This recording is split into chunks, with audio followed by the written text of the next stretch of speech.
Good morning. Another day at Ralph's house. Then a view of the front garden. Well, it is that time of year where everything's pretty well died off. But actually, come spring, that's a riot of colour out there, I can tell you. But today, we're going to be doing a little wiring. Oh yes, indeed. That'll make a change, won't it? Well, if you remember rightly, I chased out that little channel up on the wall there because the plan is to put in a wall light. This is my son's bedroom, and nice to have a choice of lights. I could have moved that pendant to the centre of the room, but I thought, no, leave it where it is.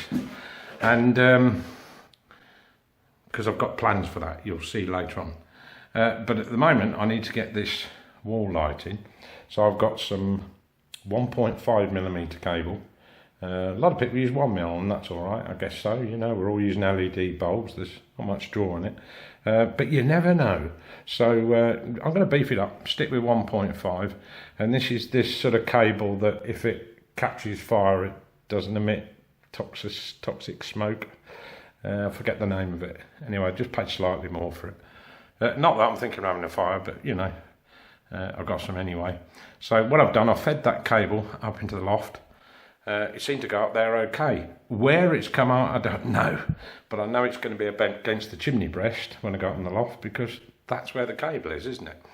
So the idea is, you see you've got a light there. All the lights are kind of linked together in the ceiling.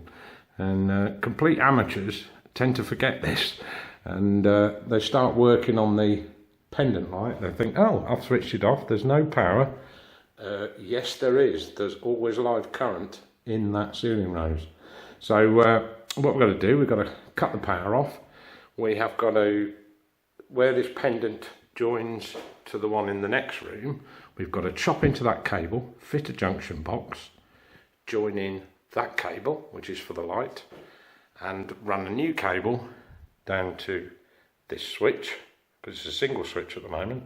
I've got to change that for a double, so we've got two switches there, and that will also join into the junction box as well. So that's the fun bit of today, being up in the loft. Not my favourite place, particularly with this one, because it's not boarded out. So you have to be very careful, because this is a lath and plaster ceiling, and trust me, it doesn't take much to come through one. So I will in time board the loft out, but at the moment I've got to work as things are. So right, next job is, let's go and have a look in the loft.